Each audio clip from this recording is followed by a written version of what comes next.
welcome to Japan by Food. I'm your host, Shizuka Anderson. Today I am in a Wagashi classroom with Wagashi teacher, Miss Mai Irie, also known as Miss Wagashi. Welcome!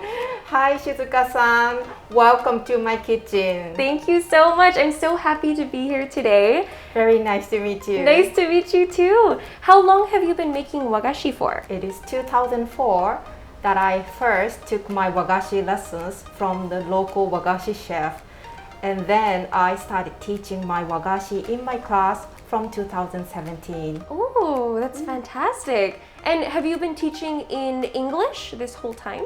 I do teach both local students and international students, so both in Japanese and English. That's awesome. Okay, very good. So it's a very international classroom that you have. Yes. That's fantastic. And actually, you've appeared on our channel on Japan by Food previously, where you actually showed us how to make wagashi step by step. And today, I thought it would be fun if I challenged myself in an episode of Challenge Shizuka to see if I can actually make wagashi. Since the pandemic started, have you still been able to teach wagashi lessons?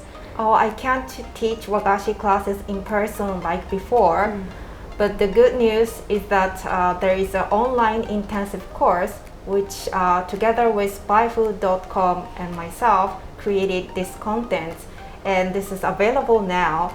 You can watch this and learn mochi and wagashi from your kitchen. That's awesome! All right, well, if any of you guys are interested in making wagashi, make sure to check the links down below, and you can also join me in making wagashi today. All right, so without further ado, I'd love to learn how to make wagashi from you. So let's get started! Let's get started.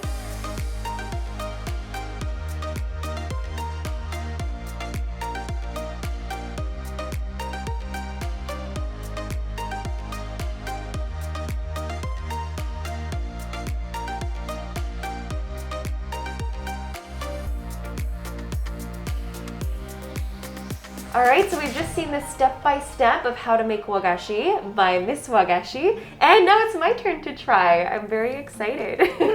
Let's get started. It's time to start Challenge Shizuka. Let's see if I can do this. Onegaishimasu. Onegaishimasu. Since I watched you make it, I kind of have an idea of what to do, but could you explain for me again? Sure. The first step? First step, this is the dough. It's pre-made. It's divided into two. Okay. It's like a bread dough cutter. Like this. The first flower we're making is Hydrangea. So let's color in pink. Let's pinch. Okay, and make a small white circle ball. This feels like Play-Doh. So you can put this aside. Okay. And take the big one, and let's add color to the dough. Okay. Ooh, it's a beautiful like magenta color. Is there any special technique on how to mix this? Just fold and knead. Okay. Yeah. So just fold it over.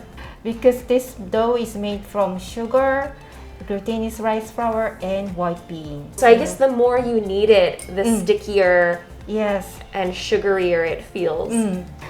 So once your color is even, you can round it into a ball. Round it into a ball. Now it's getting really smooth. Oh, it's very pretty. Hey. Now, let's press down. So just flatten like this? Yes. All right, so I'm gonna put a little, use the knuckle. And then, take a small white ball, put it on the center, and you can flatten the white. All right, oh, this is cool. Wrap the border between white and pink. Okay, so you blend it. Yes, you blend the two colors. Can I just squish it? Lightly, gently. It looks like an egg, like a sunny side up egg, but pink. And then take your fillings. So this is a white bean paste. It's already being rounded. Place it on the center, and then we want to wrap around this filling. Your right fingers, you just press down. Okay. On the left, you grab and rotate. Okay, I think I'm getting it. Yeah. And once the filling is almost covered, you can seal the dough.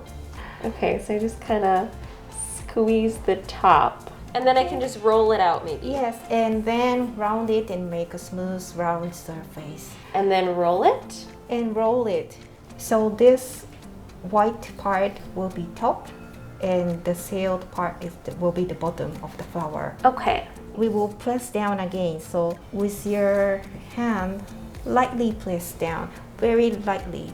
Okay. Now I want to shape into a cone shape. This movement. Like this? Like this, okay. yes. Just make it a little bit pointy on the bottom. Mm-hmm. Not too long.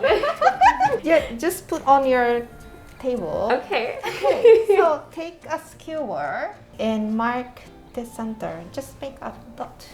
Now we want to divide this into 4 sections using this tool. So this is a triangular wooden stick. You will be using the sharp edge. In Japanese, it's sankakubo, literally meaning triangular stick. Triangular stick? It is a triangular stick. Yes. And from here, the bottom edge to center, I will make 1 line. Is that right? Yeah, good. Okay. And then let's change the side. It looks like a butt. Then I will make the second line. You just change the side and it will be okay. Ooh, this is fun. I really enjoy this. It's quite therapeutic. Like you feel very relaxed. relaxed and calm. I think I fixed the balance by pressing outwards. Oh, yeah, now it's well balanced. Yay! Each petal's about the same now. With your 2 fingertips, pinch and make a pointed edge of the petal. Kind of. Yeah, good. Oh, yours is so much more natural looking. Like if you compare here. So now I want to draw a small line, a short line on the center, like 1 centimeter or less than.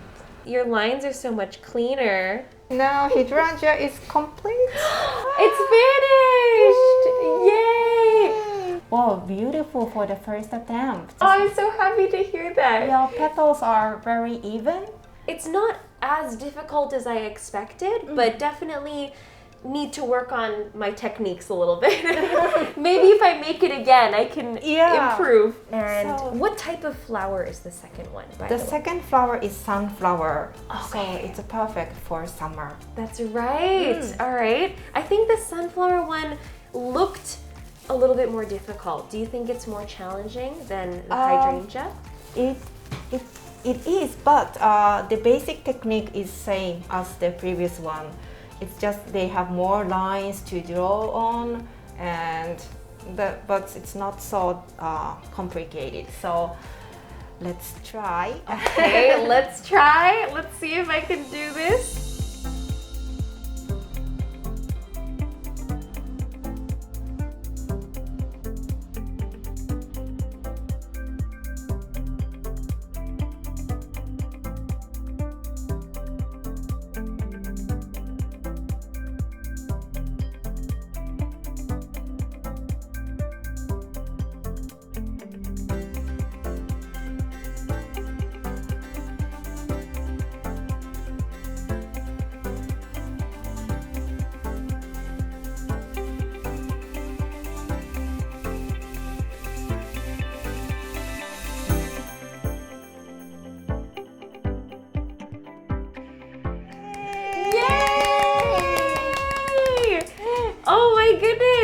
I think I've done it. I think it looks like a real Wagashi sunflower. So pretty.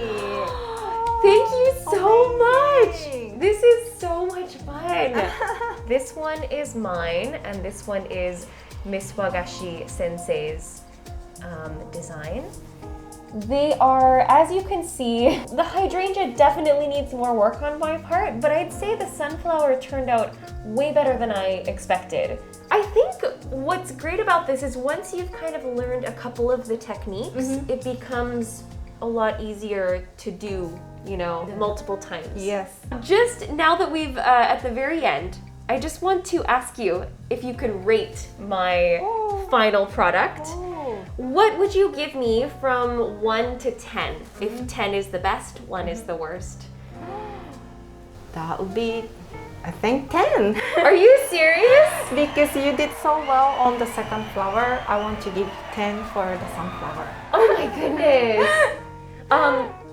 In all honesty though, what would you rate this one? But that's for the first timer. Oh, you did excellent job. Yeah? Yes. A 10 even? 9? 9? I think you're still being too nice, but I appreciate it. Well, I'm very happy with the rating as a first timer. I'm going to be taking these home to eat, but how would you recommend that we eat these? You can enjoy it with green tea. It's a very good companion with green tea. And also, if you like matcha, right? This is something served during the tea ceremony, so you can also pair with a cup of matcha. Oh, that sounds so good. And of course, if you guys want to get the full Wagashi experience, make sure to check the links down below and you can join the online intensive Wagashi course and also enjoy it with some green tea as well. Anyway, thank you so much for teaching me today. It was so much fun. Thank you for joining. Thank you. And see you guys in the next video on Japan by Food. Bye. Bye.